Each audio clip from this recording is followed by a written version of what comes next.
ย้อนซึมขายย้อนลายแมงวางคนจึงเมื่อให้ละไม่ดักเอาให้ไหนรัวเมื่อมันขายเมื่อมันปั่นเบิ้ลให้ย้อนก่อนปนามาปลาเลย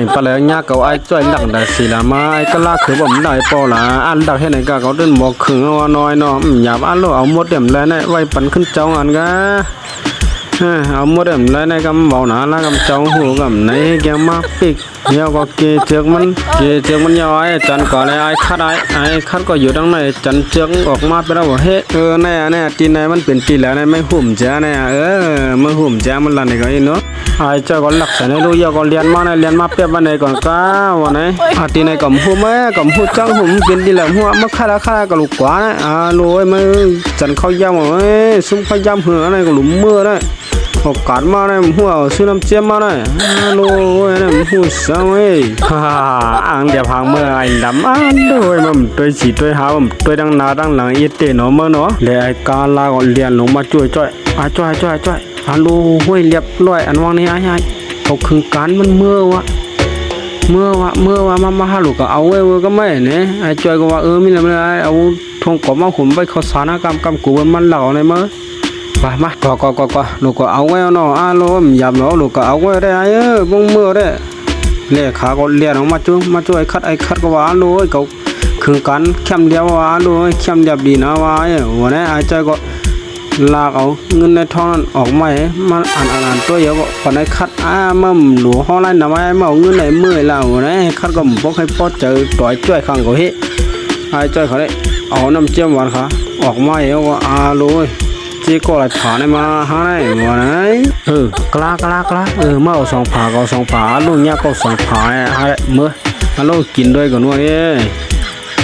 จองหวานให้มาน้ำเจียมหวานปีสั่งลำเขากับก้าเมืองไทยมาในดองหวานให้เนี่ยลำได้ไปหูดตัวให้มาเอาให้กัดมาวันนี้ชื่อน้ำเจียมหวานมาเนี่ย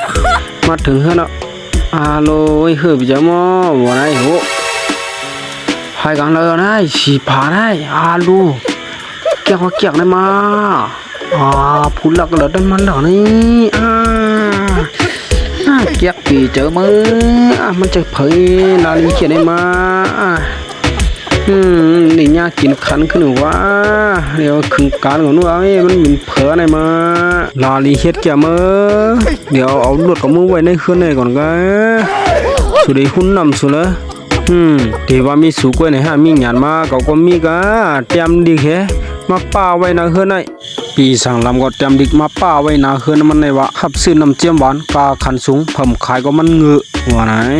ตัวลิงเยอะไปหน่อยผมหันก็ต่างหวดไว้หม้อว่าไหนลำก็เข้าก็เมื่อในเฮือนเมื่อเปิดในเฮือนอย่างที่ไอ้จ่อยได้มันหน่อยเอาเสียกมันโลไอ้จ้องหวานหวานหม้อของหลายบนไอ้ว่าไหนง่ายก็ลาไปมาหันใส่ยาวเลยเดียวเฮ้โลตัวลิงเยอะน่ะเต่งรู้หม้อโลขับซื้อน้ำเจียมหวานว่าโลเมื่อขายขึ้นเยอะมา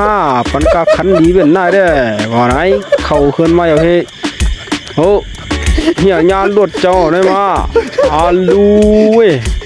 เจ้าได้ไว้กันไหนนวลดวงไม่ยากกินสายเจ็ดก็ว่าสายเจ็ดมาหน่อยคนขินดักได้มาหนุ่มยากกินเจ้าไหนมือกลางยากกินขันมาเนี่ยเลียนหนุ่มมือเก่าเฮ้ลูเกียกโม่ว่าชื่อน้ำเจียมหวานวะเกียกอะไรได้กินอีเดียวก็ได้หัวเต่ากินโม่เลยโม่มันก็ได้โม่นะจ่วยกำกวางมันเอาให้ลูหวานโม่นะไอ้กะลาก็มาหั่นใช้จ่วยเอาให้จ่วยเนี่ยไปกินโม่ลงนะช่วยจ่วยมือขายเจิงเก่าให้ยาควันเจิงเก่าหน่อยมั้ยหนูยากินนะเกี่ยงเอาเงินเงินให้ไหนก็ว่าลายเลียดมาไหนก็ไหนไอ้ก็เล่าไปมากไอ้จ้อยโลยเมื่อมใครขายไอ้ในไอ้เงินหลายได้หม้อก็ได้หม้อเมื่อมใครขายน้ำเจียมหวานเมื่อนั้นนะเมื่อมไปกินหมดดูแน่เมื่อขายเฮิรนปุ่นเลยโลเฮิรนสัตเทเฮิรนปอเลี้ยงหลวงนะเมื่อขายโลไรดีนะไอ้โลเมื่อขายไอ้จ้อยก็โจมปีเจ้าเฮโลเมื่อขายขึ้นว่าปุ่นอะไรก็ตั้งกิน2 เตาได้หม้อวันนี้จ้อยยี่ปุ๋งเมื่อกว่าเฮไอ้ก็เล่าของเมื่อขายเฮิรนในละลูมันหับซื้อขึ้นปันกาขันมันสูงหนักไว้ไอ้นั่นมันช่วยนั่นมันเตรียมหนุเปล่าไว้เนี่ยหันนี้ไอ้หับซื้อน้ำเจียมหวานปันกาขันสูงวันไหนกว่ากาเขาเมื่อขาย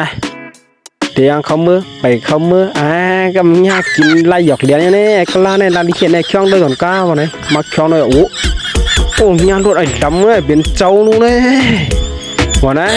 ใจก็ไอ้กะลาเหมือนตันเลยกินก็หรอไอ้ปานได้อาลาวูเมื่อว่านะใจก็อาลาวูไอ้กะลาก็มือก็เหมือนตันเลยกินปานได้ไอ้ก็มือดาสีดอมื้อว่านะใจก็เลียนมือกับไอ้กะลาญากินทั้งกล้วยมันเหี่ยว